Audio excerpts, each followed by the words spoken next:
વાંચીને જ બોલાય એમ બધા બગડી ગઈ છે. હા પણ એમની પણ શું થયું છે એ તો આમાં કયો તો ખબર પડે ને આપણને. તબિયત બગડી ગઈ એટલે શું થાય છે? દવાખાને લાવવું છે, પૈસા લાખ રૂપિયાની બેલ કરો તમે. પછી આયુષ્યમાન કાર્ડ નથી તમારી પાસે? દાદા અરે પણ મોદી આખા વિશ્વને આખા એ આયુષ્માન કાર્ડ ને આ દવાખાને લઈ જાય પણ એવા આયુષ્યમાન કાર્ડમાં તમારે 5 લાખ 10 લાખ સુધીનું તમારે દવાખાનું હોય તો એ કરી દે. આયુષ્માન કાર્ડ જ નથી. પણ આયુષ્યમાન કાર્ડ કેમ તમારી પાસે પાસ નથી? આધાર કાર્ડ નથી તમારી પાસે? કાંઈ કટાયું નથી. કેમ?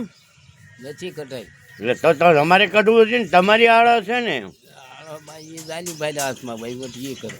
વહીવટ ગમે ને પણ આપણું ખુદનું તો આપણે કાઢીએ કે એવું થોડું છે. આયુષ્માન નહીં, આપને સહકારમાં અલ્લાહનો હુકમથી છે.